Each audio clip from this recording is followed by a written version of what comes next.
Babe, babe, what's the meaning of this? What's the meaning of this? Welcome back to the channel where Nollywood comes alive. Today's story is a whirlwind of drama, betrayal, poison, heartbreak, and an unexpected kind of family. Imagine walking into a mansion, claiming your family, only for secrets, lies, and power games to explode at every corner. This isn't just a movie recap. This is pure Nollywood madness, and you don't want to miss a single second of it. So grab your popcorn, sit tight, and let's dive right into this unforgettable story. The movie wastes no time throwing us straight into Wahala. A man is caught red-handed in a very suspicious position, and suddenly it's shouting everywhere. Before he can even catch his breath, his aunt storms in like a hurricane. She doesn't just enter the room. Oh, she enters with thunder. According to her, her nephew has no boundaries, no shame, no control. She reminds him of his late father, and how he has successfully managed to be the family disgrace. And instead of apologizing, what does he do? He mocks her blood pressure. Imagine, but while these two are tearing each other apart, another storm is brewing outside. Enter Super, a loud, sharp-mouthed hustler with too much confidence and not enough patience. If trouble had a face, it would be Super. She's fighting over drinks, threatening people on the street, and collecting money like the taxman nobody asked for. Back at the mansion, things go from bad to worse. Leo, tired of his aunt's constant monitoring, fires Solomon, the family chef who has been in the house since forever. His aunt is shocked. How can you fire the one person your parents trusted? But Leo is done. In his eyes, Solomon is nothing but a spy, feeding his aunt information about him. The aunt explodes again, but Leo strikes back, telling her to stop babysitting him and go face her husband. Or more. The disrespect was premium. She's fuming, he's stubborn, and you can literally feel the house shaking with tension. But just when you think the drama has peaked, boom! A stranger barges into the house, claiming she owns the place too. She's bold, fiery, and has no respect for Leo's ego. She calls herself Super. Yes, the same Super causing chaos outside. And she's ready for war. Leo shouts, "Get out of my house." Super shouts louder, "This is my house." They're practically ready to wrestle in the living room until the aunt drops the bombshell. The truth comes out. Leo's father, back in the day, had an affair with their housekeeper. Everyone thought it ended when the woman was sent away and paid off. But surprise, surprise, the pregnancy was never terminated. And now, years later, the product of that affair, Super, has returned. The revelation sends the house into shockwaves. The aunt insists it's the truth, but Leo refuses. According to him, this sister is nothing but a street tout with zero class. He cannot and will not accept her, and so the family is thrown into chaos. The proud nephew, the fiery outsider, and the aunt caught right in the middle. And just like that, the battle lines are drawn. The tension in the house doesn't calm down. It only grows hotter. Auntie, frustrated with Leo's reckless lifestyle, is already losing hope. To her, one child has turned into a shameless womanizer, and now the other one, Super, is nothing but a loudmouth tout. In her heart, she prays for a miracle. Maybe I can shape this girl into something useful. Girls are easier to bend. God, please help me. But Super has no plans of being anyone's project. She's dancing around, singing, hyping herself up, and enjoying life like the house belongs to her. Leo, meanwhile, is still busy entertaining women. Or should I say, mishandling them. When his lover confronts him about their 2-year situationship, Leo doesn't even flinch. He coldly calls it just a fling. 2 years. Oh, and it's still just a fling. The babe is shattered. When she asks about Super, Leo brushes it off. She's nobody. Just some babe claiming to be my sister.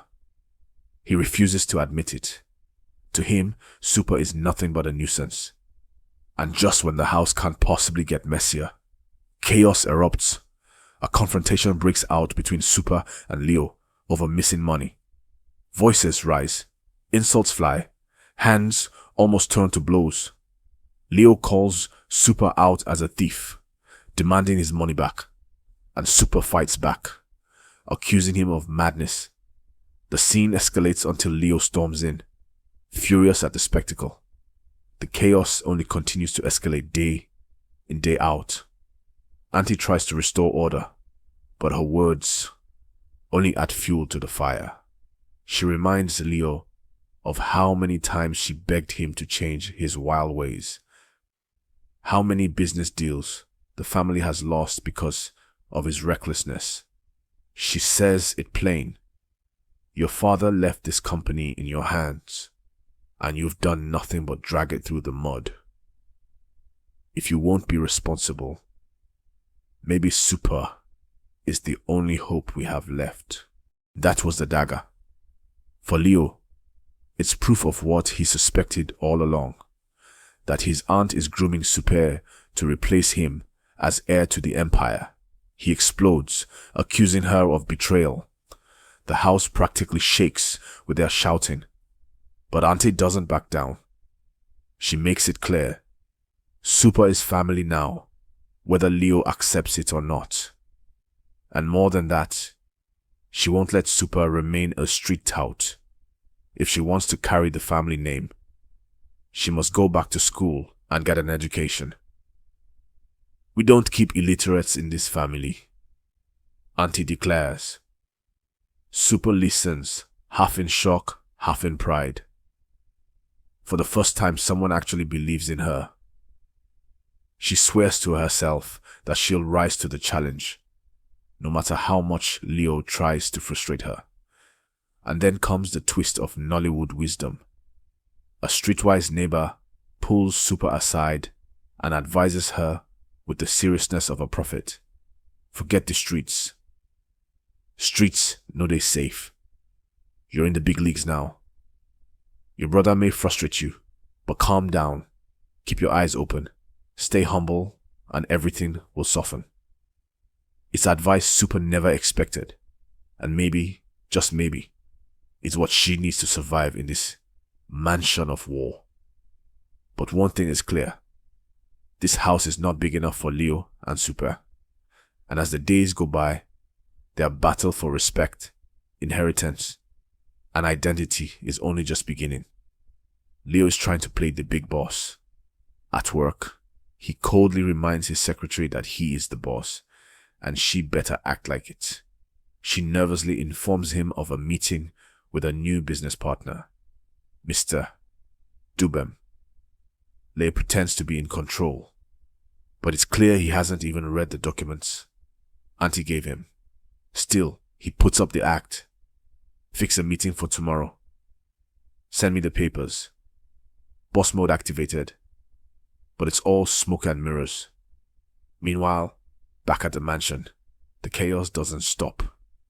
Super invites her loud-mouthed bestie over, and the girl storms in with pure Razz energy, hyping Leo up like he's some superstar. Ah, Leo, you fresh gone. House fine everywhere. But Leo is disgusted.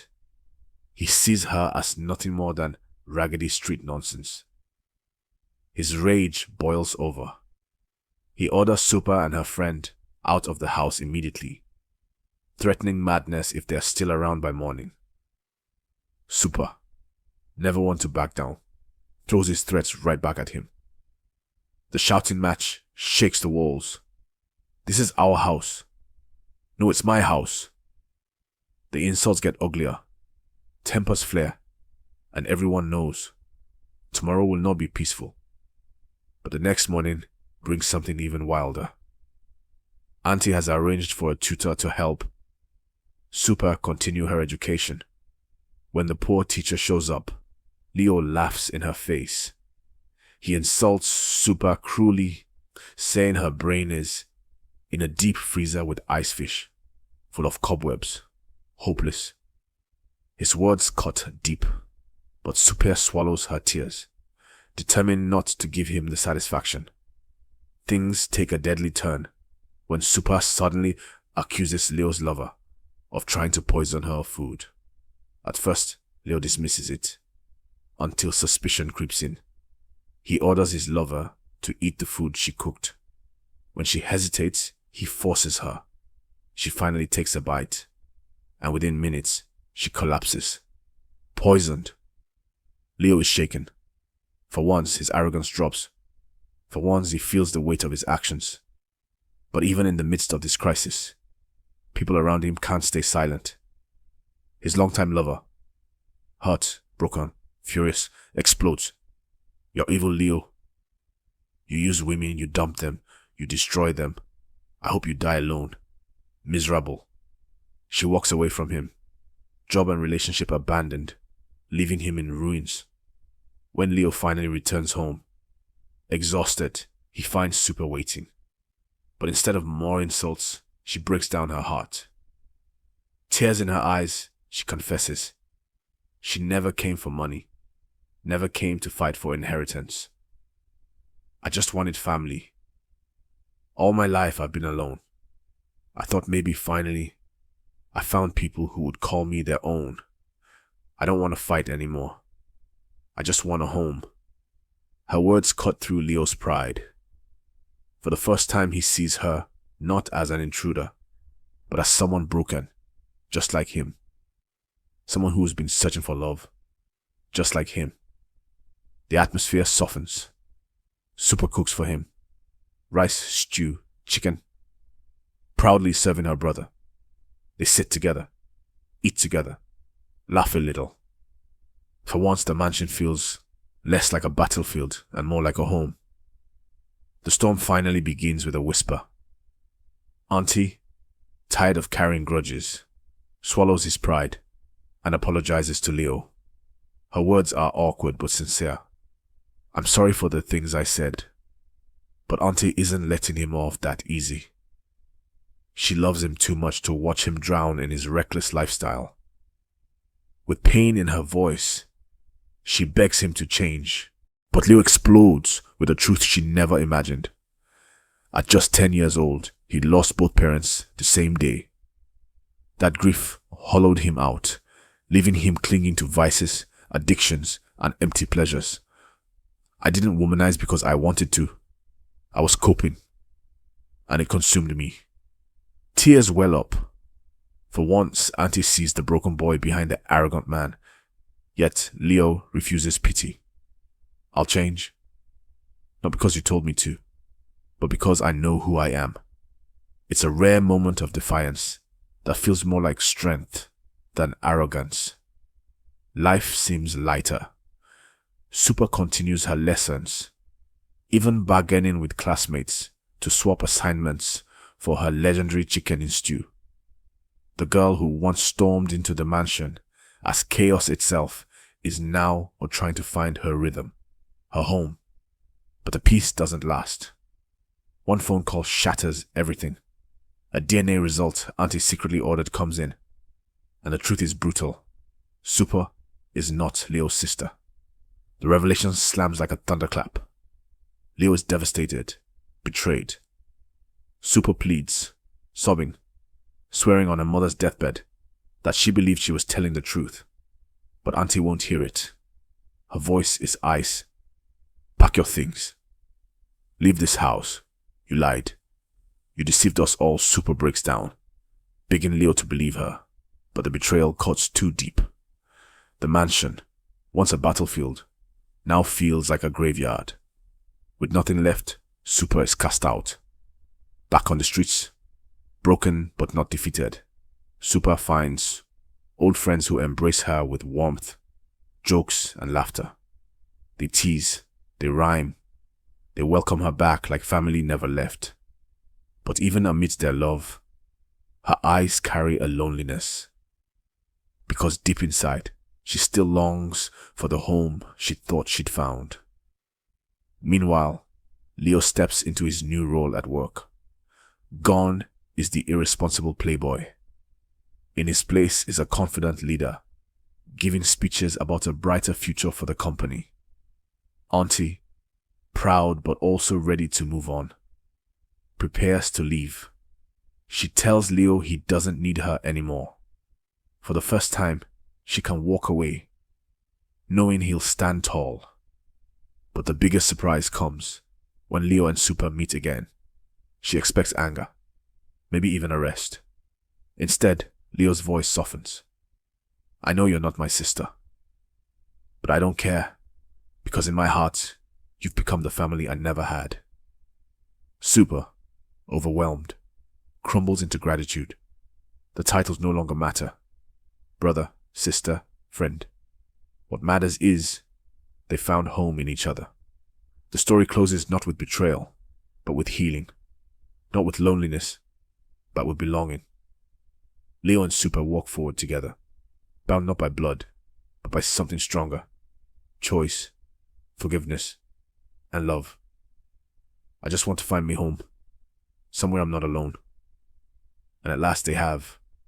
And that's how it all went down. From lies and broken trust to forgiveness and a brand new kind of family.